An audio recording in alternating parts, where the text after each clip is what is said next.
Oh no, bad news, bad news. The official arbiter of economic data, the National Bureau of Economic Research, has indicated that we're in a recession. Oh no, not a recession. That must have meant that the stock market crashed today, right? Well, of course not. The stock market goes up on bad news. 450 points. Remember, they put out the fires. The sickness is going away. The looting and smashing is declining. It's great news, everybody. Hey, everybody. JJ here. You're watching Bull to the Bust. It is June 8th. It is Monday. Here, approaching the middle of 2020, and we continue to see just the utter madness and manipulation in the stock market. To any of you watching this channel, you knew this was coming. A lot of you, some of you have been emailing me. I know you're making a lot of money. So congrats to you. I mean, the manipulation is so obvious that there's a lot of money to be made riding the wave of manipulation. So some people love this obvious manipulation. Some people don't like the fact that it's rigged.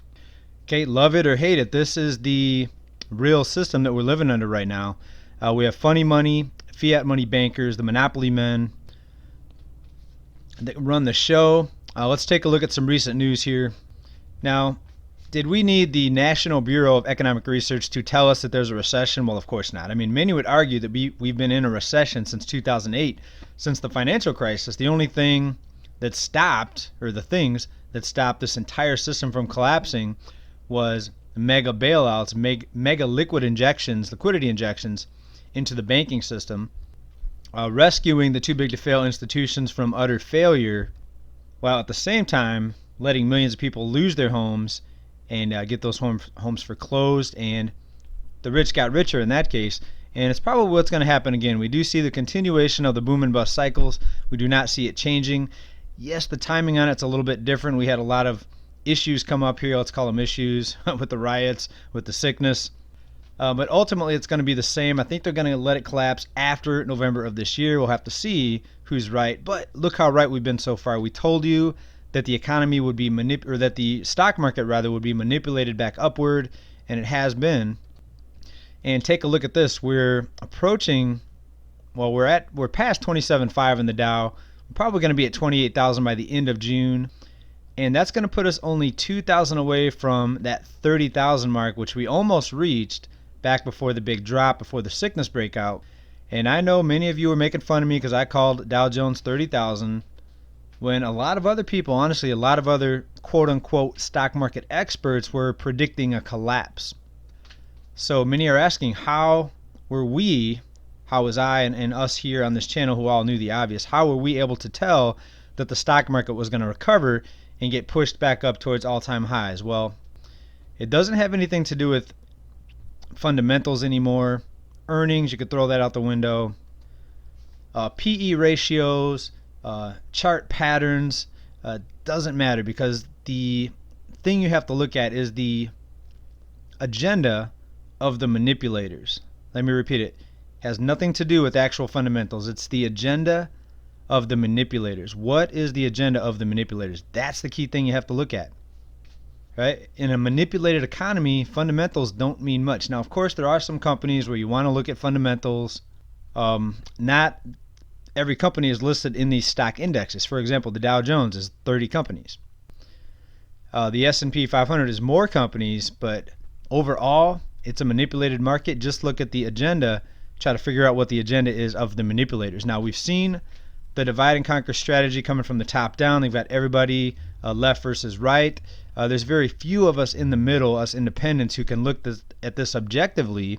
I think a lot of you might be on the same boat as me. You're kind of in the middle, looking at both sides, and you can see the back and forth. You can see the divisiveness. You can see the agendas that are behind this. But at the end of the day, the winners are typically the people at the top, the bureaucrats, the monopoly men, the bankers, the top 1%, and then there's the rest of us down below. So let's take a look at what's happening here.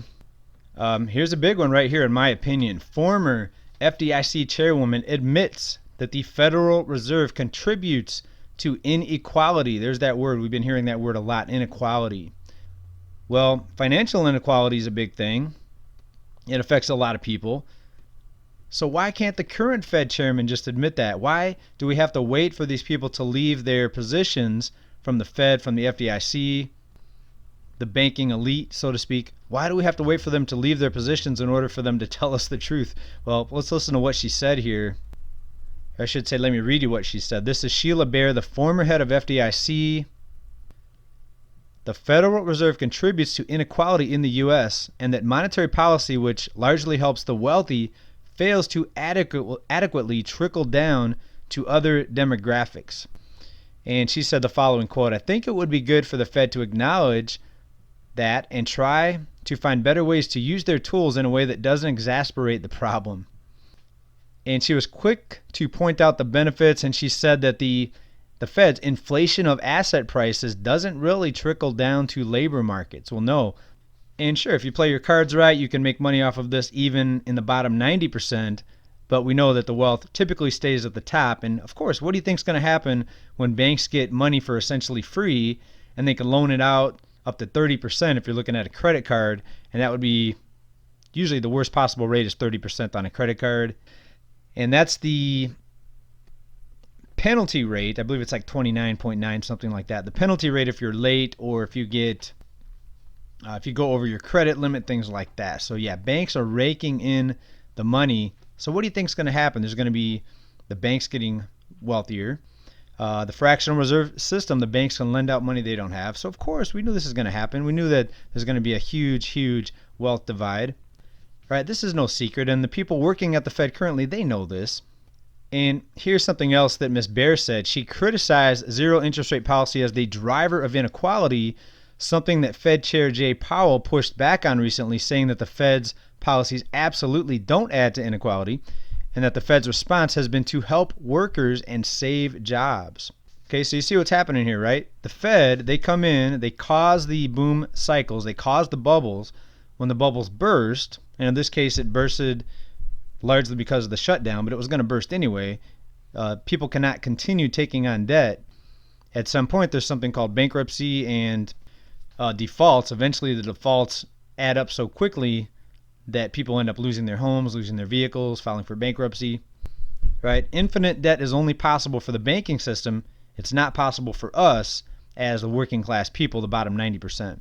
Right? So, of course, Jay Powell, the current chair, is going to say that the Fed's policies do not contribute to inequality. That's his job, is to say, to deny everything. Right? So when it comes to the Fed, it's lie and deny, lie and deny. And the liars and deniers over at the Fed, they tried to crash the economy a couple years ago. They tried to raise interest rates. They tried to sell off assets from their balance sheet. We know how that turned out. They couldn't continue to do it. They actually had to reverse course. Too many people are calling them out. There's too many eyes on the Fed, thanks to the internet. Now, before the financial crisis, not too many people even knew what the Fed was. Right? So thank goodness for the internet. Thank goodness we still have a platform to put this information out. Thank you for supporting this channel. Thank you for being here. I'd like to hear from you down in comments. What do you think about this? A lot of other news happening over in Minneapolis. They're talking about defunding the police, and I wish I had more time to talk about that. But the bottom line I can say is prepare for chaos. Can you imagine if your city gets the police department defunded, how much of a spike in crime that we're going to see? And yes, the police, they're a corrupt institution. I think there's a lot of corrupt police out there, especially considering all the draconian laws they have to enforce. I mean, look at the drug laws. I mean, a police officer is going to lock you in a cage for 20 years for having the wrong type of plant in your car, in your vehicle. They're going to search your car. I'm not a big fan of the police, but at the same time, I admit that not all police are bad. There are some good police. There's a lot of bad police, absolutely. But defunding the police and having no police officer, do you think you're going to be more safe or less safe? I think you're going to be less safe. Yes, the police have some bad apples, but when you look at the population in general, there's a lot more bad apples in the population, if you ask me. And all you have to do is look at the crime statistics. All you have to do is see recent events to know that we live in a dangerous society, and we need to get ready. We need to protect ourselves. When the economic collapse hits or when more social unrest hits, who knows what's going to be happening next. 2020, still think is going to be a wild year, even probably wilder than what we've seen so far, beyond what anyone here can imagine. I mean, if you know what's going to happen this year, you let me know down in comments. But I just say prepare for chaos. Things are going to get worse. The liars and deniers are going to continue until the time is right. And get ready, folks, because it's going to be dangerous and it's going to be wicked. Thanks for watching, everybody. Prepare. Bye for now.